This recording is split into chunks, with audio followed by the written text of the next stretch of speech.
Bonjour, bonjour et bienvenue dans cette nouvelle vidéo. Et donc ce n'est pas un cours de maths, c'est ma vidéo maintenant habituelle en début de chaque année où je pose des petits sujets de recherche pour mes élèves d'Amérique du Nord. Voilà, j'espère que ça va pouvoir vous occuper avec bonheur et qu'on se retrouvera à la fin de l'année au congrès de Los Angeles.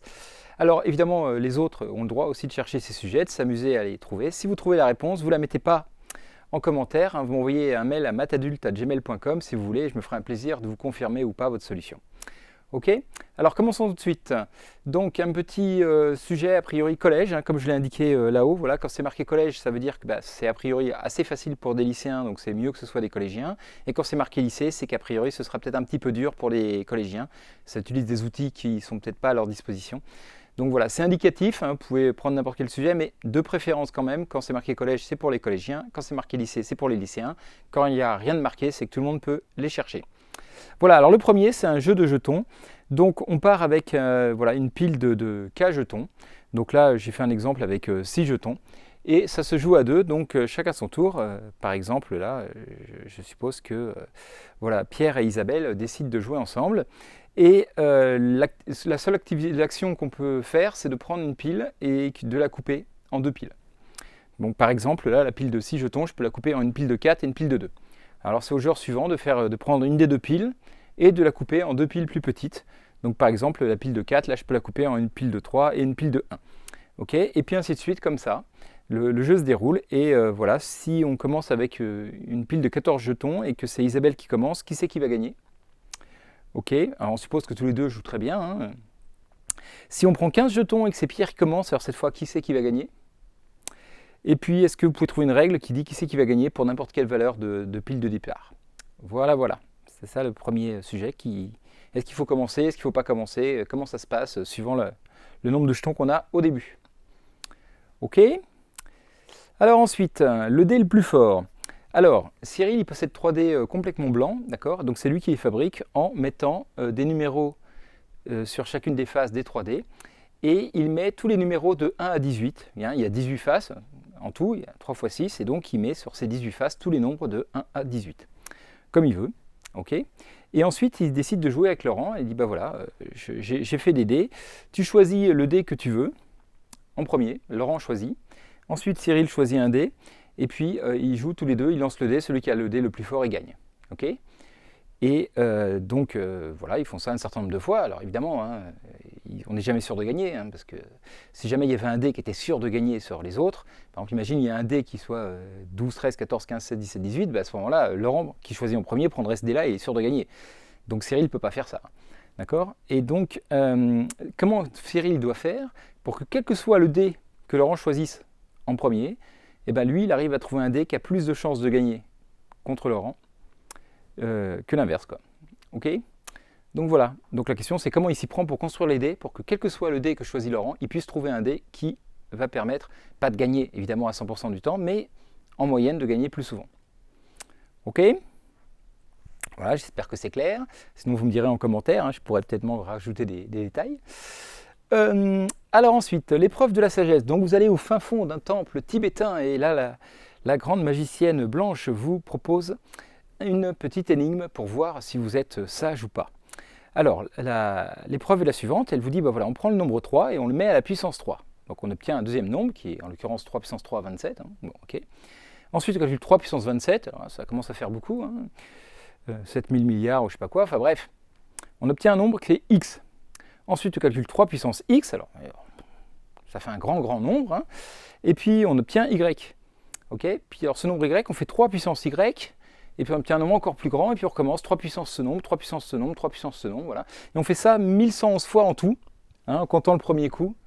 Le premier coup, là, voilà, le premier c'est 3, le deuxième c'est 3 puissance 3, le troisième c'est 3 puissance 3, ainsi de suite. Donc en fait ça fait 3 puissance 3, puissance 3, puissance 3, puissance 3, et il y a 1111 étages.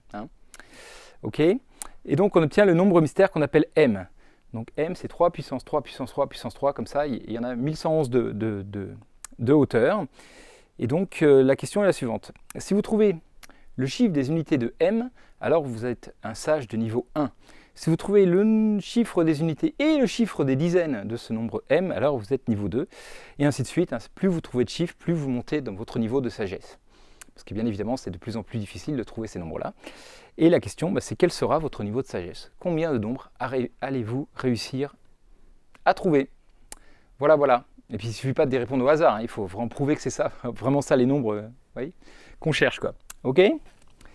Donc voilà la question. Ceux qui ont vu ma conférence sur les grands nombres voient pourquoi je vous pose ça, mais il n'y a pas besoin de l'avoir vu, il n'y a pas de problème, quoi. Voilà, voilà. Ok, je vous laisse chercher. Alors, ensuite, la lumière dans le pavé. Alors, on a un petit pavé, là, comme celui-là, par exemple, qui a des tailles de 21, 19, 20. Oui, c'est pas un cube, c'est pas tout à fait un cube, les distances ne sont pas les mêmes.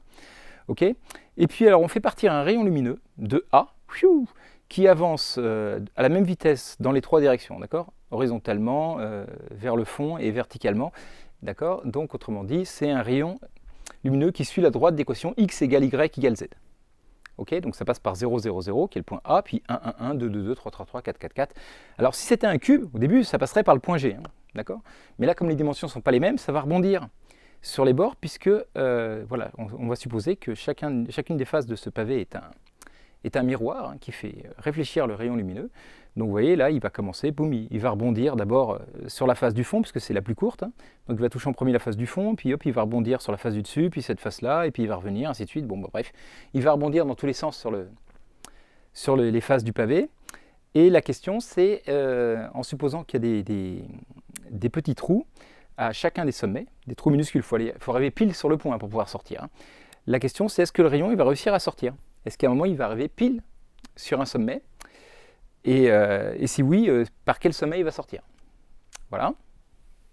Et puis après, est-ce que vous arrivez à trouver une règle qui donne est-ce qu'il sort ou pas et sur quel sommet il sort en fonction des différentes dimensions? Vous choisissez d'autres dimensions et à quelles conditions il sort et à quelles conditions il sort par A ou par B ou par G. Vous voyez, par exemple, si toutes les dimensions sont égales, il sort par G, directement. Donc ça, c'est un cas facile. Voilà, c'est ça le sujet. Ok, j'espère que c'est clair. Ensuite, alors, un autre, cette fois de jeu de lumière, mais cette fois dans le carré. Alors ça, c'est directement inspiré par la conférence de Niels Berglund que j'ai vue à Pau l'année dernière lors du congrès Matangin, où il a expliqué ce problème et donné la solution, et je trouve ça très très joli. Donc on a un carré dont les quatre côtés sont des miroirs, d'accord? Et puis on prend deux points, n'importe où, A et B. Voilà. Et on suppose que dans un des deux points, donc par exemple en A, là on met une lampe qui envoie des rayons lumineux dans toutes les directions. Et alors qui partent, donc voilà, j'en ai mis quelques-uns, mais ils partent vraiment dans toutes les directions de A, et puis après ils rebondissent entre les faces qui sont des miroirs, dans tous les sens. Voilà. Et donc, du coup, B, il prend des rayons lumineux, ça, il n'y a pas de doute. Et là, ce que je peux faire, moi j'ai envie que B ne soit pas éclairé, d'accord? Donc je vais mettre des obstacles aux rayons lumineux, et les obstacles que j'ai le droit de mettre, c'est juste des points. D'accord? C'est pas des barrières, machin, un truc, non. Juste un nombre fini de points, par-ci, par-là. À vous de voir où il faut les mettre, combien il faut en mettre. Mais est-ce que je peux réussir à faire en sorte que B ne soit pas éclairé, qu'il n'y ait pas de rayon lumineux qui arrive, en mettant un nombre fini de points dans mon carré? Ok? Donc voilà, c'est ça la question. Est-ce qu'on peut faire en sorte que B ne soit pas éclairé? Et si oui, combien de points minimum il faut placer? Et où les placer? Enfin voilà, comment on fait, quoi. Voilà, voilà. Donc je vous laisse réfléchir à ça. Alors ensuite, un petit jeu d'allumettes. Donc ça, il y en a souvent dans Matangin, mais c'est un nouveau qu'on n'a pas encore fait. En tout cas, moi je ne le connaissais pas. Alors donc il y a plusieurs allumettes disposées sur plusieurs lignes. Voilà, comme ça. Je vous donne un exemple. Là, il y en a 3, 5, 9, 21, 16, 12. On met un certain nombre d'allumettes sur un certain nombre de lignes, comme on veut au début. Ok. Puis alors ensuite, donc ça se joue à deux joueurs. Là, j'ai pris par exemple Florence et Pierre qui vont jouer ensemble à tour de rôle. Alors chacun d'eux, il prend une allumette et une seule dans une pile quelconque, à la condition qu'il en laisse au moins deux. D'accord? C'est-à-dire que s'il y en a deux, on ne peut pas en prendre qu'une. Là, on est obligé de prendre les deux. Ok? Donc ça, c'est la première action. Soit on en prend une, sauf quand il y en a trois. On ne peut pas en prendre une. Enfin, on peut en laisser au moins deux. Donc, parce qu'il y en a trois, on peut en prendre une, mais s'il y en a deux, on ne peut pas en prendre qu'une. On est obligé de prendre toute la pile. Et l'autre option possible, c'est de prendre toute une ligne. Voilà. D'accord? À condition que... Alors, quand il en reste deux ou trois. Oui, donc au début, on n'en prend qu'une, mais s'il en reste que deux ou trois, on peut tout prendre d'un coup. Donc quand il y en a, en fait, le seul cas où il y a un choix, c'est quand il y en a trois, quoi. Quand il y en a trois, soit j'en prends une, j'en laisse deux, soit je prends toute la ligne. Ok? Sinon, dans les autres cas, j'en prends une, là où je veux. Ok? Et quand il n'y en a que deux, je prends les deux. Voilà, voilà. Je ne sais pas si c'est très clair, mais en gros, voilà, je prends une allumette dans chaque pile et à un moment, s'il y en arrive, qu'il y en a 3 ou 2, je peux finir la ligne en un coup et s'il en reste que 2, voilà, je prends les 2 qui restent, quoi. Ok, voilà, les règles sont un peu bizarres, hein. J'espère que c'est clair. Donc là, par exemple, je peux en prendre une à peu près dans toutes les piles au début, mais après, si je prends celle à 3, j'en prends qu'une, et bah, du coup, je suis obligé de laisser les deux, je suis obligé de prendre les deux d'un coup au coup d'après, et je peux aussi prendre la ligne de 3 d'un coup là au début pour commencer, par exemple. Mais voilà. Sinon, je peux en prendre une à 9 et puis ainsi de suite. Et la question, c'est évidemment, pour gagner, il faut prendre la dernière allumette. C'est pas celui qui en a le plus, hein, c'est celui qui a la dernière qui a gagné, quoi. Et donc la question, bah, c'est si Pierre laisse Florence commencer, avec ces nombres-là, qui c'est qui va gagner? Voilà. Si les deux jouent parfaitement, qui c'est qui va gagner? Est-ce que c'est celui qui commence ou c'est le deuxième? Et puis comment il faut faire pour gagner, quoi. Et puis après, voilà, si on change le nombre d'allumettes, le nombre de lignes, hein, avec n'importe quelle partie, comment on fait pour savoir qui c'est qui gagne? Est-ce qu'il faut commencer ou pas, quoi? Et voilà. Et comment on fait, quoi? Vous avez compris le jeu, quoi, hein? Donc voilà. On met des allumettes, bah essayez, vous verrez bien est-ce que vous gagnez, est-ce que vous ne gagnez pas et comment il faut faire, quoi. Voilà, voilà. Alors, ensuite, les pistons de Minecraft. Alors, donc dans le jeu Minecraft, il y a des blocs comme ça qui s'appellent des pistons. C'est celui-là, le piston. Là, c'est un bloc normal. Et alors, un piston, on peut l'activer. Et alors, quand on l'active, qu'est-ce qui se passe? Regardez bien. Hop, il se dilate, il pousse le bloc et après, il se rétracte. Donc, un piston, ça permet de pousser un bloc d'un côté. Alors, si je mets plusieurs pistons, eh bien, je peux pousser des blocs de plusieurs cases. Par exemple, avec ces 3 pistons, eh bien, je peux pousser ce bloc-là de 3 cases. Alors, je vous ai mis un exemple, hein. Si je pousse d'abord le premier piston, puis le deuxième, puis le troisième, voilà, ça fait hop, ça pousse ça. Ensuite, ça pousse l'ensemble, et lui, il pousse ça. En 3 coups, j'ai réussi à pousser ce bloc de 3 cases. Notez que j'ai été assez malin parce que j'ai commencé par celui du fond. Si j'avais commencé par le premier, vous voyez, là, je pourrais commencer par pousser celui-là. Hop, j'aurais poussé le truc de bloc. Mais après, je ne pourrais pas repousser directement le carré blanc d'un coup. D'accord? Il faudrait d'abord pousser celui-là, soit en poussant le troisième, soit le deuxième, pour après pouvoir le repousser. Donc 3 coups, c'est le minimum en fait pour pousser ce bloc de 3 coups. Ok, hein, normalement, vous voyez, si j'ai plein de pistons et un bloc, en commençant par le dernier, qui pousse toute la ligne, puis l'avant-dernier, etc., je peux pousser voilà, si je veux pousser de 5 cases, il faut 5 coups, ça ne peut pas faire moins, quoi. Mais il faut être malin, quoi. Voilà, il faut commencer par la fin, quoi. Le problème, c'est qu'on ne peut pas toujours faire ça, parce qu'un piston, il ne peut pas pousser plus que 12 blocs d'un coup. Après, c'est trop dur, il n'y arrive plus. Ok? Donc tant qu'il y en a moins que 12, tout va bien. Mais si jamais il y en a plus que 12, il faut réfléchir. Donc par exemple, si je vous ai pris un exemple, là il y a 42 pistons et un bloc.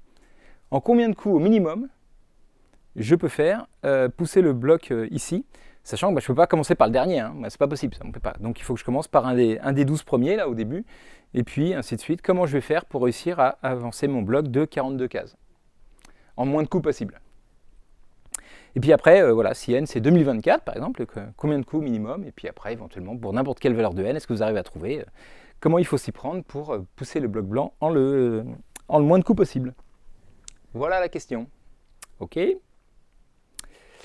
Alors, devinez la carte. Alors ça, c'est un tour de magie que font Gilles et Blanche. Alors, Gilles, il sort de la pièce. Donc le magicien sort de la pièce. Ouf, et Blanche, son assistante, fait tirer 5 cartes au public. D'accord? Le public choisit 5 cartes. Mais alors vraiment, ils choisissent comme ils veulent les 5 cartes. Une fois qu'ils ont choisi les 5 cartes, alors Blanche, elle les regarde, et puis elle choisit une carte qu'elle va cacher. Plouf. D'accord? Elle va choisir lesquelles elle laisse, là. Et Gilles, il va arriver, il va regarder les 4 cartes qui restent, et il doit deviner la carte qui est cachée. Ok? Et donc, ils y arrivent, et la question, c'est quel est le truc? Alors, j'insiste bien sur le fait que c'est pas comment elle va placer les cartes qui est intéressant. C'est pas parce qu'elle va les placer en biais ou ceci ou cela. Non, elle les place toutes pareilles, toutes bien alignées, d'accord, toutes verticales, etc. Il n'y a pas d'astuce comme ça. Je veux dire, le tour, il marche aussi si au lieu qu'il regarde les cartes, il les voit pas et Blanche, elle lui dit alors c'est 4 de pique, 10 de cœur, valet de carreau, 10 de pique. Voilà, elle lui dit à l'oreille, il doit pouvoir trouver quand même. Autrement dit, les seules informations, les seules choses sur lesquelles Blanche elle peut jouer, c'est sur les cartes qu'elle choisit, qui restent, donc autrement dit, laquelle elle cache, ça elle peut choisir ça, et après, dans quel ordre elle met les cartes qui restent. Voilà. D'accord? Juste avec ça, hein, il n'y a pas d'autre astuce que ça, il faut qu'elle réussisse à lui faire deviner, à lui dire quelle est la carte qui est là, par une espèce de code, voilà, à vous de deviner comment, sachant qu'elle n'a pas choisi les autres cartes, hein, d'accord? Elle n'a choisi aucune des cartes, elle a juste choisi laquelle elle cachait, et dans quel ordre elle mettait les autres. Et bien avec ça, Gilles doit réussir à trouver. Et donc voilà, comment ils font. Ok? Moi je trouve ça assez rigolo. Alors ensuite, le jeu des pions. Donc alors Alice et Bob, ils ont un grand nombre de pions, d'accord? Et puis voilà, une coupe vide pour les mettre. Et alors chacun son tour, ils jouent à un jeu comme ça où ils prennent des pions.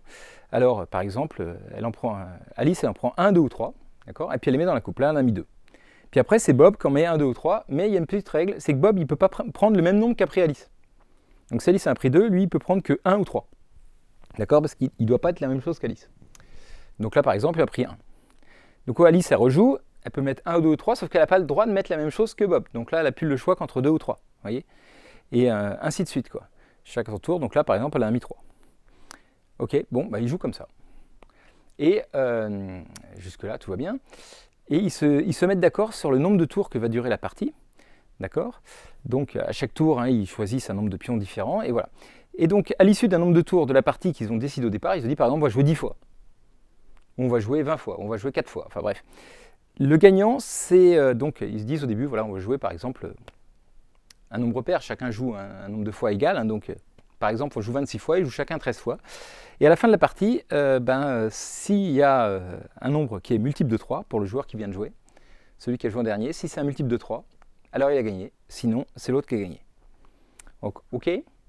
Donc voilà, par exemple, s'il joue 4 coups, et qu'il joue le mieux possible, voilà, Alice en met un, bref. S'il réussit à être un multiple de 3, il a gagné. Ok. Et sinon, il n'a pas gagné. Il a perdu. Ouais, c'est clair ou pas? Donc Alice en met, Bob en met, Alice en met, Bob en met. Quand ils ont joué 10 fois chacun par exemple, s'il y a un multiple de 3 de jetons dans la coupe, alors Bob a gagné, sinon c'est Alice qui a gagné. Voilà. Et donc il faut réfléchir en fonction du nombre de coups que va durer la partie. Okay, ça va jusque là? Et donc comment ils font? Voilà. Est-ce que c'est celui qui gagne qui commence voilà. Si on met 4 tours, est-ce que c'est celui qui commence? Si on en met 5, donc en fait c'est pas forcément un nombre pair. Si on met 5 tours, il y en a un qui va jouer plus que l'autre. Est-ce qu'il faut gagner? Est-ce qu'il faut commencer ou pas? Si on en met 100, si on en met n. Voilà. Ok? À vous de réfléchir. Ok, donc voilà, c'est le jeu des pions. Ok, alors les petits carreaux. Alors on va colorier une feuille quadrillée. Alors là, en largeur, la feuille elle est infinie, ça. Et on va colorier les lignes les unes après les autres. Alors on commence sur la première ligne, on colorie un carré. Ok. Voilà, donc là je l'ai fait, bim, un carré. Voilà, ça c'est pas dur. Et alors la règle pour passer d'une ligne à la suivante, c'est de regarder la ligne qui est au-dessus, et de regarder les carrés qui sont là. Et bien en fait, si un carré il a ses deux voisins qui ne sont pas de la même couleur, on colorie celui du dessous. Et uniquement dans ce cas-là. Donc là, je regarde la première ligne, quels sont les carrés qui n'ont pas leurs deux voisins de la même couleur, les voisins horizontaux. Et ben, il n'y a que ce carré-là et ce carré-là. Ok? Donc là, c'est deux. Voilà. Tous les autres, même le bleu, il a ses deux côtés de la même couleur. Ils sont blancs tous les deux. Et donc, je vais colorier sur la deuxième ligne ce carré-là et ce carré-là. Ok? Après, pour la troisième ligne, alors je regarde. Lui, il a des carrés de chaque côté. C'est infini dans les deux sens. Donc lui, il a ses voisins de même couleur. Lui aussi. Pas lui. Lui, non. Ah! Lui, par contre, il a ses carrés de même couleur. Lui aussi, parce que c'est deux bleus. Lui aussi, c'est deux blancs. Ah, lui, il y a un blanc, un bleu. Donc finalement, je vais colorier cette case-là et cette case-là. Ok? Et on continue comme ça. Du coup, là, il y a cette case-là qui va être coloriée, parce que vous voyez, ici, celui-là, il a un blanc, un bleu. Ensuite, il y aura cette case-là, parce que là, il y a un blanc, un bleu. Ensuite, il y aura cette case-là, et hop, cette case-là. Voilà. Donc on pourrait se dire, tiens, il y en a de plus en plus. Alors non, parce que si vous regardez bien, là, ici, il y a cette case-là, il y a un blanc et un bleu. Il y a celle-là, ici, et là, parce qu'il y a un blanc et un bleu. Et tous les autres, là, au milieu, ils ne sont jamais coloriés, parce que regardez, celle-là, c'est deux voisins de la même couleur, deux blancs. Celle-là, deux voisins de la même couleur, deux bleus. Celle-là, deux voisins de la même couleur. Celle-là, deux voisins de la même couleur, ainsi de suite. Donc en fait, là, il n'y a plus que deux qui sont coloriés. Ok? Et donc voilà, on continue comme ça. Alors, combien y aura-t-il de carreaux dessinés à la 2024e ligne? Alors, pour vous simplifier les calculs, je vous indique que, en fait, la première, là, on va la numéroter ligne 0. Ce sera plus simple. Ça, c'est la ligne 1, ça, c'est la ligne 2, ça, c'est la ligne 3, ça, c'est la ligne 4. Ok? Et donc, la ligne 2024, combien de carreaux qui sont coloriés? Deuxième question, vous prenez un nombre de 4 chiffres de carreaux, donc entre 1000 et 10 000. Vous choisissez la ligne entre 10 000 et 10 000 qui a le plus de carrés. Laquelle vous choisissez? le plus de carrés coloriés. Oui. Comment on fait? Voilà. Puis ensuite, si vous êtes très très fort, eh ben, en fonction de n, combien y a-t-il de carreaux coloriés sur la ligne n? Est-ce que vous allez trouver une formule qui permet directement de savoir, voilà, si n c'est, je sais pas moi, 258, 1 million, combien il y a de carrés coloriés? Ok? Et puis alors, si vous réussissez à faire tout ça, qu'est-ce qui se passe si au début je commence à colorier 2 carreaux? Ah, je sais pas moi, 5 cases d'écart, 3 cases d'écart, ou si je commence à en mettre 3, enfin bref. Voilà, comment ça se passe? Ok, vous avez compris la question? Vous ne pouvez pas répondre, alors j'imagine que vous avez compris la question. Donc voilà. Continuez à dessiner hein, ce truc-là, vous allez voir, c'est très joli, ça fait une petite fractale qui s'appelle le triangle de Sierpinski, tout ça. Ouais. Donc voilà. Ok, alors, suivant, c'est un petit jeu qui se joue à deux, hein, encore. En fait, il y en a un qui va jouer le pyromane, l'autre le pompier. Et donc, il y a un feu qui se déclare dans ma forêt. Alors, ma forêt, c'est pas un carré, là j'ai dessiné un carré, mais vous imaginez, elle est infinie dans tous les sens. Hein, donc, il n'y a pas de coin, on ne peut pas commencer le feu dans un coin, ça n'existe pas. Hein. C'est forcément, il y a des carrés verts tout autour. Donc, il y a un feu qui se déclenche, là, boum, sur une case. Okay. Et le pompier, ce qu'il peut faire, lui, c'est couper des arbres dans un carré. Par exemple, là, il tient, j'enlève tous les arbres. Okay. Donc là, le feu ne pourra plus aller, quoi, parce qu'il n'y a plus d'arbres à brûler. Okay, donc, le feu, il peut se propager sur une case qui voisine, horizontalement ou verticalement. Donc, par exemple, et dire, tiens, je continue à brûler ça. Okay, le pompier il va couper les arbres ici, donc le feu maintenant il peut aller que sur les cases là au-dessus, celle de gauche ou les deux en dessous. Donc par exemple, voilà, il se propage ici, et puis le pompier coupe des arbres, le feu il se propage, le pompier coupe des arbres, voilà. Et ainsi de suite, ça continue, hein. Donc à chaque fois le feu il essaye de s'échapper, c'est pour ça qu'on peut jouer à deux, il y en a un qui peut jouer le feu, l'autre qui peut jouer le pompier, vous voyez. Donc le but du feu c'est de prendre le plus de cases possible, le but du pompier c'est d'essayer de le bloquer le plus rapidement possible, bien évidemment, quoi. Donc voilà, j'ai une petite partie, hein, là le feu continue à se propager et le pompier continue à couper des arbres et là on voit que bientôt le feu ne pourra plus se propager. D'accord? Il n'y a plus de cases possibles. Donc là, voilà, le feu a réussi à brûler 7, 10, 16 cases. Ok. Peut-être qu'il aurait pu faire mieux si c'était plus malin, peut-être le pompier aurait pu faire qu'il y ait moins de cases brûlées s'il a été plus malin, à vous de voir. Donc la question est la suivante, hein, c'est... dans chacun des cas suivants, donner le nombre minimal d'arbres qui vont brûler, donc si le pompier fait le mieux possible. Donc dans le cas où le feu est très sympa, et où le pompier il aimerait bien qu'il aille, donc vous voyez, si c'est le pompier qui joue les deux, il joue le feu et il coupe les arbres, et donc là il arrive à faire combien de cases, voilà, brûler au minimum, combien il arrive à avoir le feu le plus petit possible. Alors maintenant c'est un adversaire qui joue le feu, et qui donc le feu il le joue systématiquement pour embêter le pompier. Donc quand le pompier bloque un côté, il dit il ne faudrait pas que ça se propage de l'autre côté, il fait exprès de se propager de l'autre côté, vous voyez, bon. Le feu est très pénible, donc là vous jouez un contre un, et puis vous voir combien de cases vous réussissez à brûler quand vous jouez le feu, vous voyez. Le plus possible pour vous, et puis le moins possible pour le pompier, hein, bien évidemment.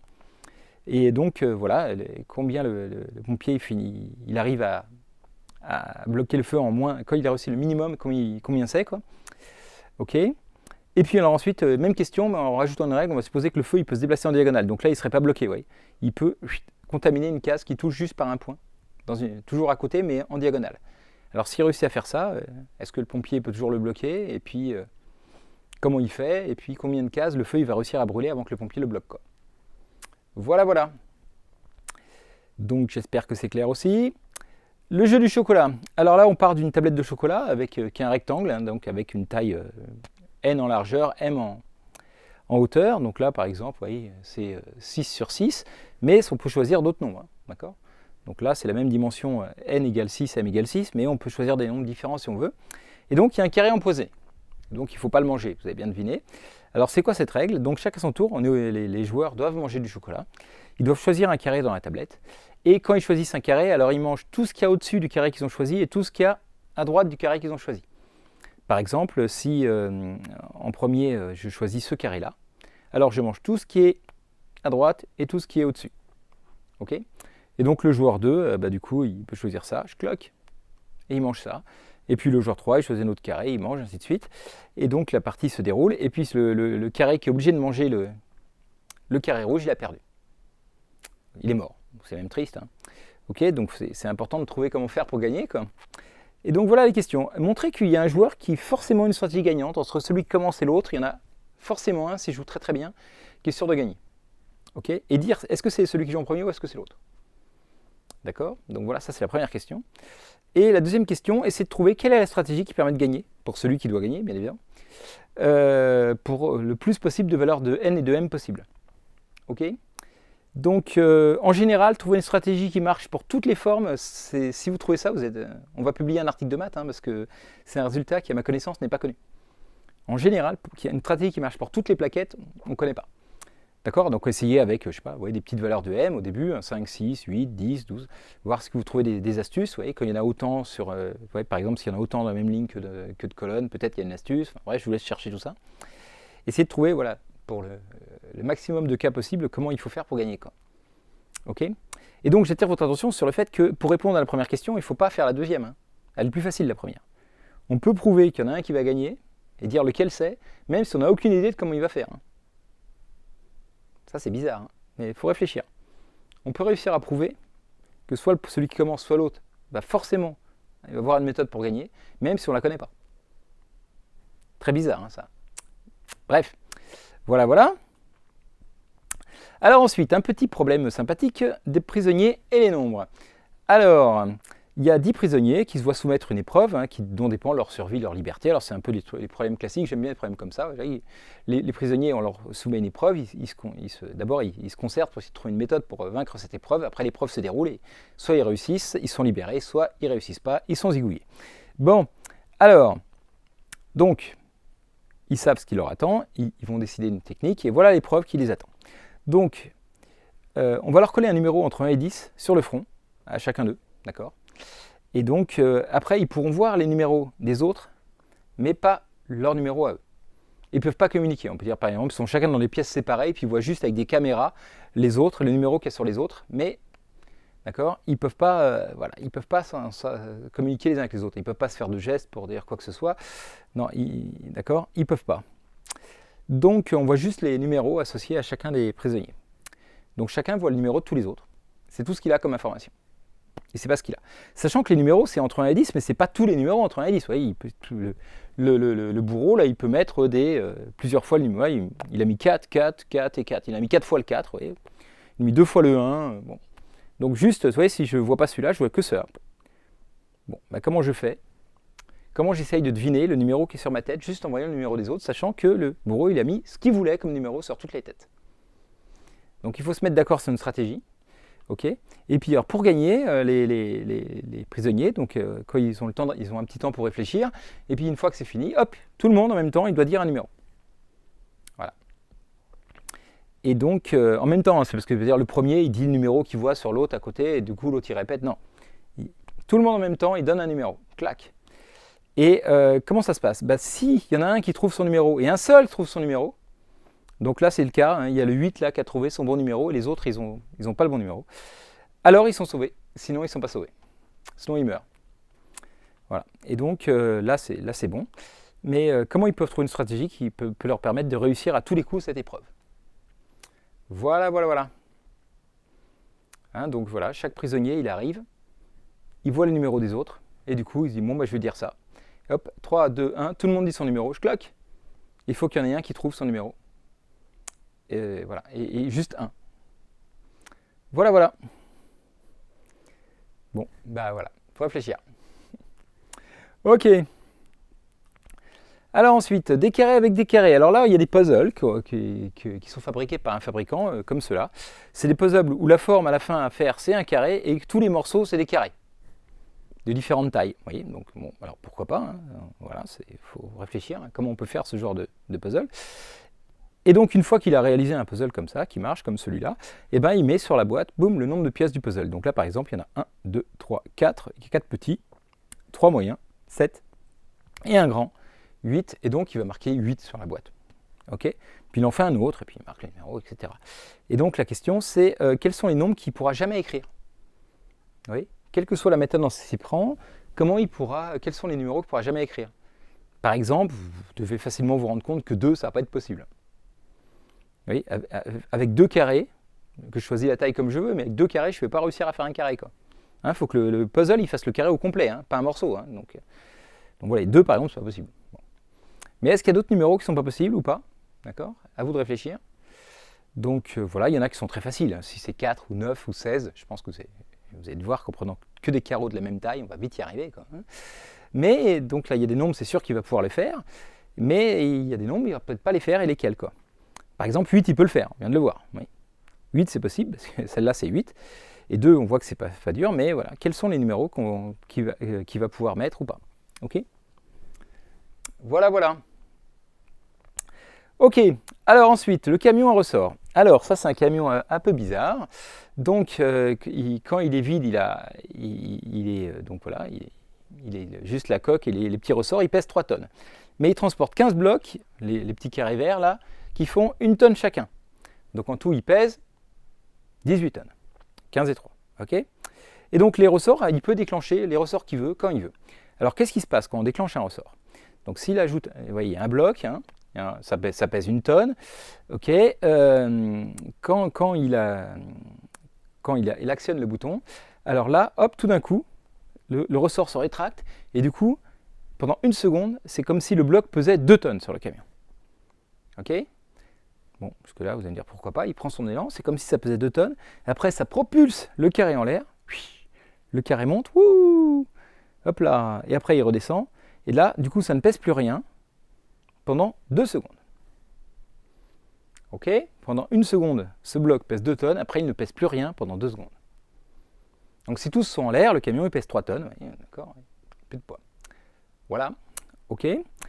Et alors après, quand il retombe, malheureusement, il re-appuie, boum, avec son élan là, et ça pèse de nouveau 2 tonnes pendant 1 seconde. Donc quand je déclenche un ressort, hein, pendant 1 seconde ça pèse 2 tonnes, pendant 2 secondes ça pèse rien, et pendant 1 seconde ça pèse 2 tonnes. Et je peux activer les ressorts comme je veux. Je peux en mettre 3 d'un coup, 4 d'un coup, ok. Très bien. Je ne peux pas le refaire décoller tout de suite là, hein, au bout d'1 seconde. Hein. Là oui, le cycle c'est vraiment 1 seconde 2 tonnes, 2 secondes ça pèse rien, 1 seconde 2 tonnes. Si je veux recommencer, ça recommence 1 seconde 2 tonnes. Donc au final ça fera 2 secondes 2 tonnes, si je veux le réactiver juste après. Quoi. Ok. Voilà. Et donc après, une fois qu'il est revenu, bah, ça revient à 1 tonne. Quoi. Voilà le cycle. Mais là par contre, je ne suis pas obligé de repasser là. Hein. Je peux directement rappuyer, revenir ici. Quoi. Voilà, voilà. Alors, bon, première étape, imaginez que le pont, le camion doit traverser un pont qui supporte une masse maximale de 10 tonnes, alors que lui il fait 18, hein, donc ça ne va pas aller, mais il met 2 secondes à traverser. Comment il peut faire? Bah, c'est pas très dur, vous voyez qu'il suffit qu'il fasse sauter au moins 8 obstacles juste avant d'entrer sur le pont, et donc pendant 2 secondes, il pèsera 8 tonnes de moins, donc 10 tonnes, il passe le pont, et ça passe. Okay, donc ça, c'était pas très dur, c'est pour vous voir si vous avez bien compris la technique. Quoi. Et maintenant, la question c'est la suivante. S'il a un pont qui supporte une masse maximale de 17 tonnes, donc c'est presque, hein, il fait 18, c'est quand même pas de bol. Mais non, c'est 17 tonnes maximum, mais il faut 6 secondes pour traverser. Alors comment il fait sauter des blocs à l'avance ou pas, au fur et à mesure, hein, pour réussir que pendant 6 secondes, il ne dépasse jamais au total 17 tonnes. C'est possible, hein, sinon je ne vous poserai pas. Quoi. Voilà, quoi. Et donc voilà la question. Et donc après, si vous trouvez ça, en fonction du nombre de poids qu'on met et en fonction du nombre de secondes qu'on peut traverser, combien on peut, voilà. Ok. On va généraliser ce résultat après. Quoi. Voilà, voilà. Alors ensuite, une drôle de pendule. Donc on imagine qu'on a construit une pendule, sauf que le problème, normalement il faut mettre une petite aiguille, une grande aiguille, mais là pas de bol, il n'y a que des aiguilles identiques. Alors on fait nos pendules, il y en a une qui tourne 12 fois plus vite que l'autre, hein, forcément, mais voilà, elles font toutes les deux la même taille. Ok. Et puis on ne peut pas attendre pour voir laquelle tourne plus vite que les autres. On regarde juste comme ça, paf, on a une photo de l'image, est-ce qu'on peut savoir l'heure qu'il est? Voilà, juste en regardant cette pendule. Par exemple, je vois cette pendule, je me dis, alors, il y a 2 choix là. Soit la petite aiguille est là et ça fait à peu près 2h20, soit la petite aiguille est là et ça fait à peu près 4h10. Vous voyez, a priori, il y a 2 choix. Quoi. Alors après, si je réfléchis un petit peu mieux, je me dis que si c'était 2h20, c'est la petite aiguille, et que la grande aiguille était là, en fait, la petite, elle ne serait pas là. Parce qu'entre 2h et 3h, la petite, elle va bouger continuellement entre là et là. Vous voyez, à 2h30, elle est pile au milieu, là. Donc 2h20, elle devrait être un peu plus, pas très très loin du milieu. Elle ne peut pas être là juste sur 2h alors que l'autre est à 20. Donc c'est que c'est fortement 4h10. Donc vous voyez, 4h, ça avançait un petit peu. Et là, ça avançait de 10. Là, c'est compatible. Donc ça ne peut pas être 2h21, ça peut être 4h10. Ok, donc avec cette position-là, je peux trouver quelle heure elle est. Je peux trouver laquelle est laquelle. Quoi. Et la question, c'est, en admettant qu'on puisse lire les angles avec une précision infinie, on est en maths, hein, regardez exactement où ça tombe, vous voyez, il y a plus de graduation que celle que j'ai dessinée là. Alors, est-ce que je peux toujours trouver quelle heure il est, quelle que soit la position des pendules, ou est-ce qu'il y a des positions des aiguilles où bah, je ne peux pas savoir? Voilà, voilà. C'est ça la question. Et puis alors, si oui, trouvez-moi les heures pour lesquelles on ne peut pas savoir. Hein. Je vous laisse réfléchir. Hein. Donc voilà. S'il est midi, bah, si les deux sont en haut, il est midi, ou minuit, mais bon. Ok. Ça pour moi, c'est l'heure. C'est à 12 heures près, hein, l'heure. Ok. Très bien.